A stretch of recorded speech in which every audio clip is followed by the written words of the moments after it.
సమస్తం నువ్వే సిద్ధాంతం నువ్వే నిపంతం నువ్వేలే అనంతం ప్రతినిధి మసై నీలో కసే దిశై అడుగేసై మిసైలునా ప్రతి సకం సతం ప్రతి యుగం యుగం నీ పేరే వినేతనా గెలుపు నీ వెంటే। नमस्कार, आपका स्वागत करता हूं हमारी लोकशी ट्यूटोरियल चैनल पर। मेरे सभी अध्यापकों और प्यारा दोस्तों को सुबह का नमस्कार। मेरा नाम एल वसंत कुमार हूं। मैं 10वीं कक्षा पढ़ता हूं। मैं आज यहाँ सभी लोगों के सामने एक सेमिनार के बारे कुछ बात समझ के लिए आया हूँ। आज मेरा सेमिनार टॉपिक ईदगाह का लेखक का परिचय। लेखक प्रेमचंद जी है। उनका पूरा नाम धनपत राय श्रीवास्तव और धनपत राय श्रीवास्तव का जन्म 21 जुलाई 1880 में हुई। उनका मरण 1986 में हुई। उनका प्रमुख रचनाएं कफन, ईदगाह और 12 उपन्यास। प्रेमचंद जी का उपाधि उपन्यास सम्राट। ईदगाह का सारांश। एक गांव पर हामिद के नाम से दुबला का पतला का लड़का है। उनका साल 4 से 5 तक था।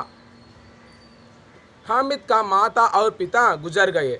इसी से हामिद सोचता था उनका अब्बा जान पैसे कमाने के लिए विदेश गया और उनका अम्मा जान अच्छे खिलौने, मिठाई और खेलने का खिलौने लाने से भगवान का घर गई।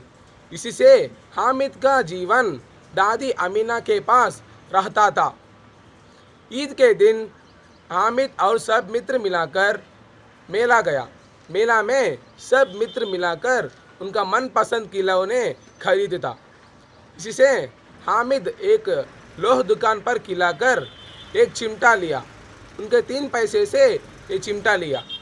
सब मित्र उनका हाथ में चिमटा देकर हंसना आरंभ करता था। इसी से हामिद रासों से घर जाता। घर जाने पर दादी अमीना हामिद के हाथ पर चिमटा देखकर क्रोध से उठता। इसी से हामिद बताती, मेरा पास 3 पैसे से एक चिमटा लिया। तुम्हारा रोटी तवाने के लिए तुम्हारा हाथ उलझन आती है, इसी से मैं एक चिमटा लिया।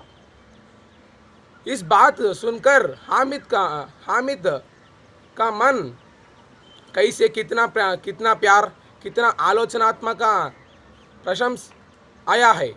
इसी से अमीना ये चिमटा देखकर अमीना का मन गदगद होता था। इसी से हामिद का सोचना कितना प्यार कितना ईमानदारी है थे। इसी से अमीना के पास जीवन अच्छे से रहता था।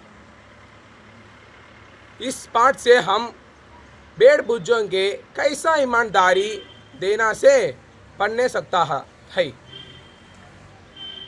इस पाठ अब मैं तेलुगु में अनुवाद करना चाहता हूँ। ఒక ఊరిలో 4 నుంచి 5 సంవత్సరాల మధ్య గల పిల్లాడు ఉండేవాడు। ఆ పిల్లవాడి పేరు హామిద్। హామిద్ వాళ్ళ అమ్మ నాన్న చనిపోయారు। కానీ హామిద్ ఆలోచించేవాడు వారి నాన్న డబ్బులు సంపాదించడానికి విదేశానికి వెళ్ళాడని మరియు వారి అమ్మగారు మంచి వస్తువులు ఆడుకునే వస్తువులు తేయడానికై వారి ఇంటికి వెళ్ళాడని అనుకుంటూ ఉండేవాడు। అందుకు హామిద్ వారి జీవనం వారి నానమ్మ దగ్గర గడిపేవాడు। ఒకరోజు రంజాన్ పండుగ వచ్చింది। అప్పుడు మస్జిద్ దగ్గర మేళానికి వెళ్ళారు। ఆ మేళాలో చాలామంది పిల్లలు వారి మనసుకు నచ్చిన వస్తువులు కొనుక్కొని ఆనందంగా ఉన్నారు। కానీ హామిద్ మాత్రం తన దగ్గర ఉన్న 3 పైసలతో ఒక రొట్టెని కాల్చే పరికరాన్ని కొనుక్కున్నాడు। అది గమనించిన వారి మిత్రులు వారిని హేళన చేశాడు। అప్పుడు కోపంతో హామిద్ తన ఇంటికి వెళ్ళిపోతాడు। అప్పుడు అమీనా తన చేతిలో ఉన్న రొట్టెని కాల్చే పరికరాన్ని చూసి, నువ్వు నీ దగ్గర ఉన్న 3 పైసలతో ఎందుకు నీకు మనసుకు నచ్చిన వస్తువుని కొనుక్కోకుండా నా కోసం ఇది చిమ్టాని తెచ్చావు అని అడగగానే హామిద్ ఇలా చెప్తాడు, నువ్వు ప్రతిసారి రొట్టెని కాల్చేటప్పుడు నీ చేతిని కాల్చుకుంటావు కదా, నేను ఇది చూడలేక నీ కోసం ఒక రొట్టెని కాల్చే పరికరాన్ని తీసుకొని వచ్చాను అని చెప్పగానే అమీనా మనసు చలించిపోతుంది. దీనితో మనము ఈ పాఠం యొక్క సారాంశాన్ని నేర్చుకోవచ్చు. इस पाठ में मुख्य प्रश्न और उत्तर बातचीत करना चाहता हूँ. ఈద్గాహ్ కా సారాంశ్ బతావో. ఈద్గాహ్ యొక్క సారాంశాన్ని వివరించండి. దీనికి సంబంధించిన జవాబు నేను ముందు సెమినార్లోనే పొందుపరిచాను. దోనో కా ప్రశ్న, హామిద్ కా స్వభావ్ और ఆలోచనాత్మక బతాయే. హామిద్ ఎటువంటి వాడు, వారి ఆలోచనని తెలపండి. हामिद एक 4-5 साल का दुबला पतला लड़का था. हामिद का माता और पिता गुजर गए, जिसे हामिद सोचता था उनका अब्बा जान पैसे कमाने के लिए विदेश गया और उनका अम्मा जान अच्छे खिलौने लाने से भगवान का घर गया. जिसे हामिद कितना प्यार कितना सोचता है उनका अमीना पर. हामिद తన అతి చిన్న వయసులోనే తన నానమ్మ పడే కష్టాన్ని గుర్తించాడు. తన కోరికలను అణుచుకొని తన నానమ్మ కోసం ఒక రొట్టెని కాల్చి పరికరాన్ని కొని ఇవ్వడం అనేది తన మంచి ఆలోచనకి నిదర్శనం. మీకు తెలుసా, మనలో ఎంతమంది ఆ చిన్న పిల్లాడిలాగా మన తల్లిదండ్రుల కష్టాన్ని గుర్తిస్తున్నాం?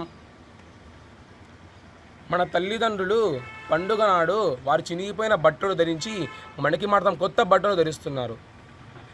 వారు మంచి భోజనం అసలు పస్తులు ఉంటూ మనకి మాత్రం మంచి భోజనాన్ని అందిస్తున్నారు. ఎండలో చెప్పులు లేకుండా నడుస్తూ మనకి మాత్రం మంచి బూట్లు కొనిస్తున్నారు. అంతకు మించి వారు అప్పులు చేసి మనకి కష్టాలేంటో తెలియకుండా పెంచుతున్నారు. వాళ్ళు రాత్రి పగలు కష్టపడి డబ్బు సంపాదించి మనని ఇంత అల్లారుముద్దుగా పెంచిన తల్లిదండ్రులని మనం ఈ సమాజంలో ఏం చేస్తున్నాం? మనని అంత అల్లారుముద్దుగా పెంచి పెద్ద చేసి చదివించి సంపాదించిన తల్లిదండ్రులని మనం ఏం చేస్తున్నాం? వాళ్ళు ముసలివారైన తర్వాత వృద్ధాశ్రమంలో అనాథాశ్రమంలో వదిలేస్తున్నాం. ఇది న్యాయమా? నా 2 చేతులు జోడించి నమస్కరించి చెప్తున్నాను, దయచేసి దైవ సమానులైన తల్లిదండ్రులని మనలో ఊపిరి ఉన్నంత వరకు, ఈ భూమిపై నిలిచినంత వరకు వారి చేయి విడవకుండా బతకాలి.